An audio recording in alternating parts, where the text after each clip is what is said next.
a partir del derrocamiento del Shah, Irán asumió una posición abiertamente de defensa de lo que es la causa del pueblo palestino. Esto ha significado llevar a un enfrentamiento abierto con la entidad sionista, con Israel, entidad construida en forma artificial por colonos traídos de todos lados, de distinto origen, llegados a una tierra que tenía dueños, que tenía habitantes que vivían una cantidad enorme de años, miles de años ahí. Es por eso que la contradicción entre la entidad sionista y la República Islámica de Irán es una contradicción entre una construcción artificial al servicio de las potencias occidentales, del imperialismo norteamericano por un lado, una construcción artificial, y lo que es un Estado-nación que tiene bases históricas en las cuales se afirma. Hoy día esta contradicción ha llegado a un carácter antagónico y excluyente, porque es excluyente el que la entidad sionista pretenda someter como pueblo elegido a los demás pueblos, convertirlo en su vasallo, con la República Islámica de Irán, que entiende que los pueblos necesitan, merecen la libertad, la dignidad y la justicia, y la igualdad entre los pueblos, la hermandad entre ellos. Por lo tanto, es una contradicción que se repele. Hoy día esta contradicción ha llevado a que la entidad sionista lleve adelante una cantidad enorme de atentados. Algunos de ellos han llegado incluso a la capital de Irán, como ha sido el asesinato del dirigente del buró político de Hamas, quien estaba en representación de su organización y de los gazatíes en el momento que asumía el nuevo presidente de Irán. Y además, este asesinato de un líder del pueblo palestino significa y obliga a una respuesta de parte de Irán. Irán sabrá de qué forma, en qué momento. La respuesta siempre la ha llevado adelante la República Islámica de Irán, ha honrado la palabra y sus determinaciones. Ojo, hoy día la entidad sionista se asume y actúa porque tiene como respaldo material, político e ideológico al occidente colectivo, particularmente a Estados Unidos. Esa es la realidad concreta.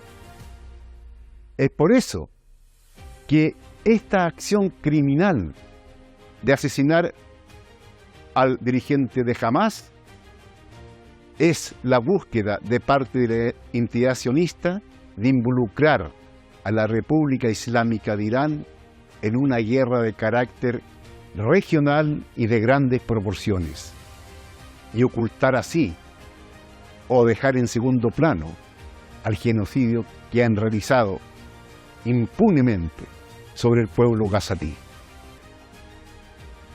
Esto es Negro y Blanco por Hispan TV. Soy Eduardo Artés.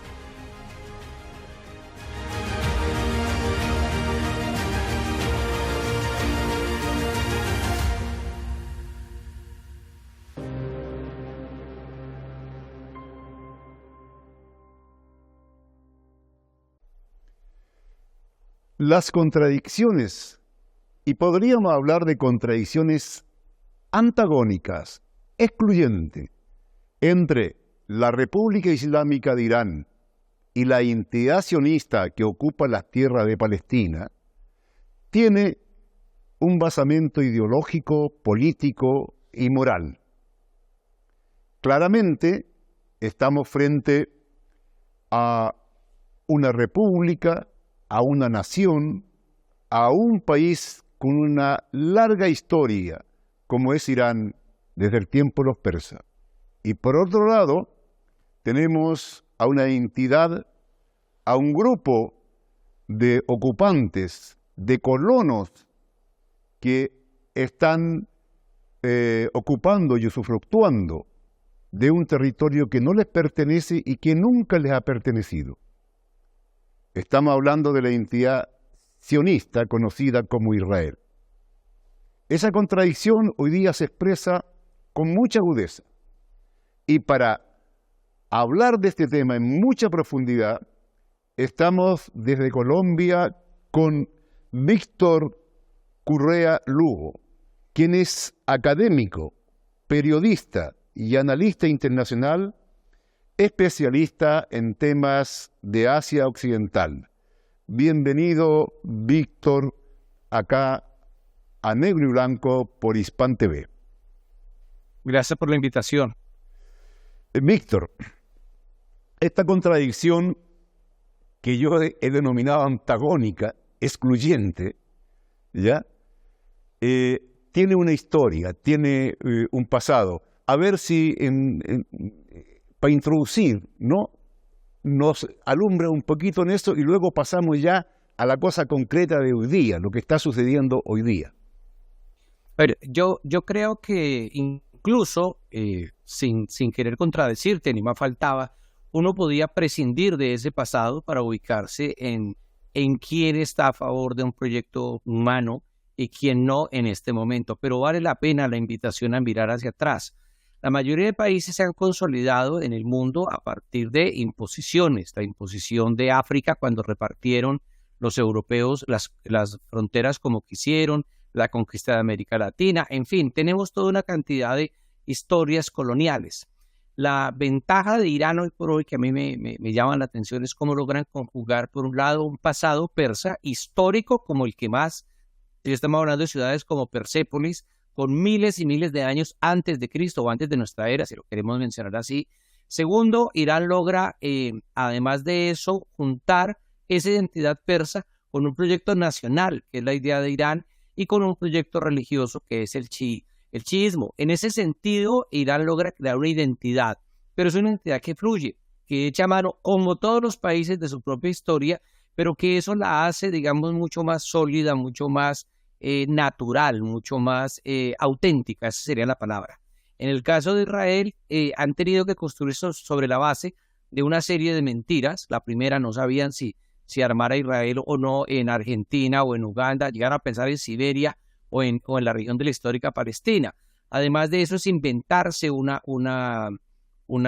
cultura. El mismo Theodor Herzl, el padre del sionismo y de Israel, decía que en su libro famoso, El Estado Judío, dice que ellos no sabían ni siquiera suficiente hebreo para comprar un pasaje de tren. Eso lo dice literalmente. Es decir, tienen que fabricar de una manera no espontánea, no auténtica, sino de una manera corriendo esa identidad. Y una de las fases que hace para construir esa identidad de lo que hoy llamamos Israel tiene que ver con la construcción de un enemigo. Es decir, necesitamos alguien a quien odiar, necesitamos alguien a quien perseguir, necesitamos alguien que sea nuestro oponente para poder unificarnos.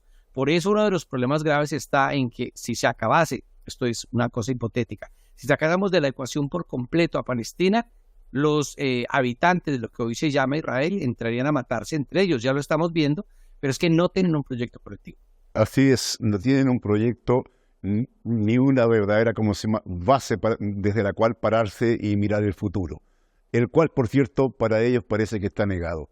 Estimado Víctor, a partir de los acontecimientos del 7 de octubre, ha venido una reacción brutal de parte del Estado sionista. o la identidad sionista, sobre Gaza, sobre Palestina en general. Esto nos ha llevado a un momento actual en que no está muy claro si ya Israel está tras nada más que Gaza o pretende ir más allá, a Cisjordania por cierto, incluso involucrarse a nivel de toda la región, hacer una guerra que involucre a toda la región para ocultar la masacre, ¿no? Y todo el genocidio que ha llevado adelante contra el pueblo gazatí. ¿Qué opinión te da a ti la actual situación, la gravedad que ha alcanzado, ¿no es cierto?, sobre todo a partir del asesinato del líder de Hamás? Bueno, aquí hay varios elementos a tener en cuenta. El primero de ellos es que ninguno de los crímenes que está cometiendo Israel hoy en día, ninguno, absolutamente ninguno, ni el uso de fósforo blanco, ni el ataque ni el bombardeo de hospitales, ni el ataque a ambulancias, ni el asesinato a mezquitas, ninguno de esos se inaugura después del 7 de octubre. Es decir, el genocidio contra el pueblo palestino ha aumentado, se ha intensificado, pero ese tipo de prácticas genocidas se dan desde hace 76 años. Por tanto, es de doble moral cuando se dice que el genocidio empezó el 7 de octubre y no se tiene en cuenta que el genocidio empezó mucho antes por parte de Israel. Esa es la primera cosa. Y la segunda son los bandazos tan terribles que está dando la política de Netanyahu y del sionismo. Entonces intentaron, por ejemplo, acabar con la resistencia en un par de semanas, cosa que no han sido capaces en 10 meses. Intentaron involucrar a Estados Unidos cuando Irán responde legítimamente al ataque que le había hecho Israel contra su embajada en Damasco, y no logran involucrar a Estados Unidos, a pesar de que Estados Unidos está proveyéndoles de todo tipo de armamento, y ahora están buscando regionalizar en las tensiones con la frontera norte, con el Líbano, están buscando regionalizar la guerra. Lo que uno es cierto es que hay un desespero muy grande, porque están partiendo de la teoría de Ariel Sharon. Recuerdan que él solía decir, lo que no se puede resolver con fuerza, se resuelve con más fuerza. Y lo cierto es que la fuerza está construyendo es la tumba del sionismo. Hoy en día lo que uno ve es que el desprestigio internacional, el desgaste social es terrible. ¿Por qué? Y termino con esto.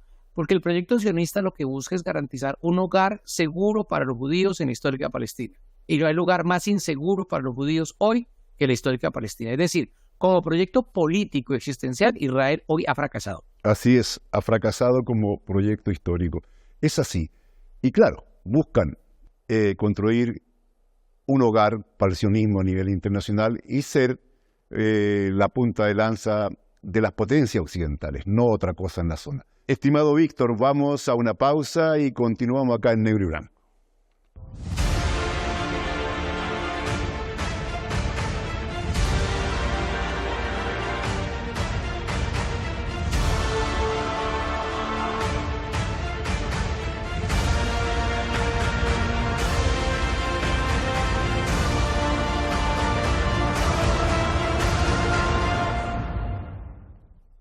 Estamos de vuelta acá en Negro y Blanco con Víctor de Currea Lugo. Estimado Víctor, el asesinato en Teherán del dirigente máximo del partido Hamás, ¿no? ¿Qué consecuencia, qué profundidad obliga o lleva, digamos, a la contradicción entre la República Islámica de Irán y la identidad sionista? Hay varias cosas, ¿no? El derecho internacional occidental se ha construido sobre la base de una serie de mitos. Uno de ellos es el respeto a la soberanía, otro de ellos que es importante es el respeto al derecho internacional, otro el respeto a las misiones diplomáticas, y digamos que así se han relacionado o pretenden relacionarse los estados. Lo que el ataque por parte de Israel contra el territorio iraní representa una violación muy grave a la soberanía de Irán.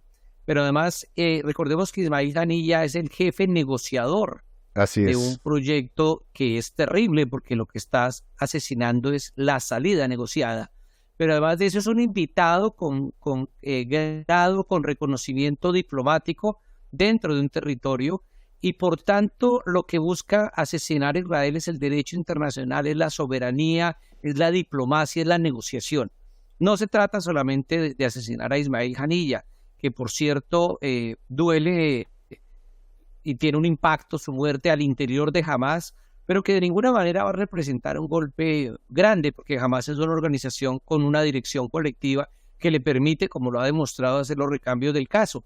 Pero es profundamente atrabiliario, es profundamente irresponsable y provocador la acción por parte de Israel. Ahora, Irán tiene todo el derecho a responder, fue una agresión, la Carta de la ONU reconoce el derecho a la legítima defensa.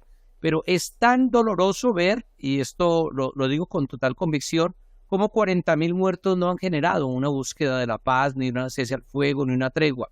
Y ahora, frente al riesgo de que Irán responda de manera contundente a Israel, toda la diplomacia internacional, esa que matan en Irán, todo el derecho internacional, ese que se mata cuando matan a Ismail Haniyeh, ahora parece reverdecer y está echando mano a todas esas categorías para tratar de convencer a Hamas y a los miembros de la resistencia de que depongan cualquier acción. Tratan de decirle a Irán de que por favor no ataque, lo que es muy de doble moral, porque es algo así como que Israel ataca a Yemen, a Líbano, a Siria, a Irak, a Irán, y eso no es un problema para la paz internacional. Pero si Irán quiere defenderse de un ataque, entonces ya estamos frente a un problema de paz internacional. Así es, pero ¿qué opinión te merece a ti entonces que el secretario de Estado norteamericano hoy día vaya con una propuesta de tregua, de cese al fuego, pero un cese al fuego que no toma en cuenta las propias propuestas que ha hecho Hamas, ¿no? Y los gazatíes, la resistencia, ¿no? Y ¿cómo es posible ser juez y parte? Porque indiscutiblemente, al mismo momento que va con una propuesta de paz, le entrega 50 aviones a la entidad sionista, le da más de 20.000 millones de dólares. ¿Qué es esto? Hay una cosa que es clara, y es que en todos los proyectos de paz, si ustedes revisan las 60 propuestas que ha habido dentro de los primeros décadas de ocupación, encuentran que está ajena a los derechos humanos. Segundo, que coloca tareas al ocupado, pero segundo, al ocupante. Y tercero, que no busca acabar la ocupación, que es lo más grave. Es decir, no se trata de negociar cómo intercambiar personas detenidas, ni cómo hacer un cese temporal al fuego. Jamás ha sido claro. Un cese temporal significaría que no nos matan en 15 días y en 20 días nos siguen bombardeando. Eso no tiene ningún sentido. Eso no tiene absolutamente ningún sentido. Y lo cierto es que ese desespero de Blinken corresponde efectivamente a una agenda sionista. Recordemos que cuando llegó por primera vez después del 7 de octubre a Israel, lo primero que dijo fue: yo no vengo como secretario de Estado de los Estados Unidos, sino vengo como judío. Pero igual, así como no podemos mentirnos creyendo que Netanyahu es el malo y olvidarnos de Golda Meir, de Ariel Sharon, de Olmert, de todos los que han pasado por allí, tampoco podemos creer que en Estados Unidos el problema es Biden o es Donald Trump. Kamala Harris es otra sionista, Ronald Reagan lo era, Clinton lo es, todos lo han sido. Entonces creer que va a haber una diferencia en el Partido Demócrata no tiene sentido. Con lo cual lo que quiero decir es que un diálogo que no ataque los problemas de fondo reales, sino solo cosas cosméticas, no va a garantizar la paz. Y jamás lo tiene absolutamente claro. Jamás ya ha hecho propuestas sobre la mesa que son irrespetadas, que no son tenidas en cuenta, que son desechadas. Pues hombre, si lo que quieren hacer es una paz de acuerdo a la agenda de Israel, es tratar de ganar en una mesa lo que no han sido capaces de ganar en el campo de batalla. Así es. Ahora, ¿qué te parece a ti la simpatía que se ha producido en los estudiantes norteamericanos y en parte del pueblo norteamericano también con la causa palestina, ¿no? ¿Cómo va a influir esto en las elecciones presidenciales entre Harry y ¿cómo se llama? Y Trump? Trump. Sí, Trump. sí. Bueno, exactamente. Bueno, lo primero es que supongamos que influye. Yo no creo que influya porque desafortunadamente la inmensa mayoría del pueblo de los Estados Unidos está muy mal informado y le apuesta a unas teorías que son las teorías sionistas. Mire, yo aplaudo y me congratula, me alegra ver que hay sectores judíos antisionistas en el propio territorio de lo que llamamos hoy Israel. Sin embargo, la inmensa mayoría de la población está con Netanyahu o está con la guerra. En eso no hay que llamarnos engaño. Entonces, idealizar la sociedad estadounidense no nos sirve. Se están moviendo, sí, pero supongamos que evidentemente, para efectos de la discusión, hay un movimiento estudiantil que logra generar una opinión pública con intención de voto. El problema es que las dos opciones que hay tenemos a una señora Kamala Harris, que se ha pronunciado a favor del apoyo de Israel, que está casada con uno de los más importantes personas del lobby judío, y tenemos un señor llamado Donald Trump, que ya mostró durante 4 años cómo va a defender de manera cerrada la agenda israelí, con lo cual no hay alternativas dentro de la agenda política actual de los Estados Unidos, así que la salida hay que buscarla en la movilización internacional. La movilización internacional. Entonces, ¿qué papel tenemos hoy día para castigar las acciones terroristas realizadas en toda la zona, ¿no? A partir de la unidad y la movilización de lo que es el eje de la resistencia, desde Yemen hasta lo que significa los resistentes iraquíes, Hezbollah, Hamas, etcétera, etcétera.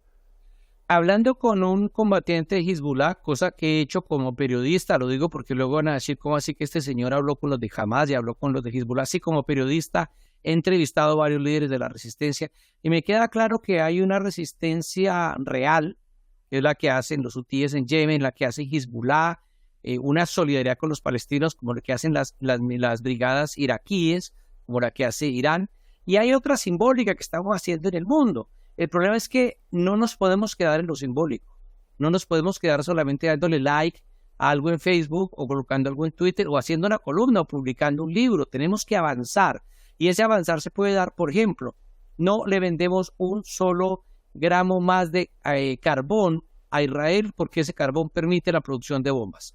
Cuando uno ve que hay sindicalistas que han dicho en puertos importantes no cargamos ni descargamos barcos que vayan hacia Israel, eso es concreto. Cuando hay gente que dice, hombre, vamos a hacer una recolección de medicamentos, o hay médicos que han tratado de irse allí, o la gente que está atendiendo a los heridos, los que han podido salir de Gaza al territorio egipcio, esas son acciones de solidaridad real. Entonces, más allá del like, de la marcha, que es muy importante, yo doy like, voy a las marchas, pero también creo que la acción humanitaria en Colombia la hemos desarrollado, pero también creo que hay diferentes niveles. Entonces, el problema es no limitarnos, o sea, pensemos por un momento, y con esto me voy despidiendo, pensemos por un momento en si estuviéramos en la Europa de 1941. No es a los nazis, al fascismo, a Hitler, no se va a detener dándole likes, ni dolorosamente no se va a detener con marchas por la paz, ni con banderas blancas. Esto dolorosamente ha empujado el fascismo, empuja el mundo a la guerra, e Israel está repitiendo el mismo libreto. Así es, Víctor de Currea. Hoy día es necesario entonces acentuar todo en la movilización, en el apoyo concreto, real, ¿no? Multifacético al pueblo-nación palestina que lucha por recuperar su territorio desde el río hasta el mar. Muchas gracias, Víctor, por haber estado con nosotros aquí en Negro y Blanco. Y nada, sin lugar a duda, el que está complicado al fin del día es la entidad sionista, y el pueblo palestino cada vez toma más fuerza y su causa va a ser vencedora. Encantado de estar contigo. Muchas gracias.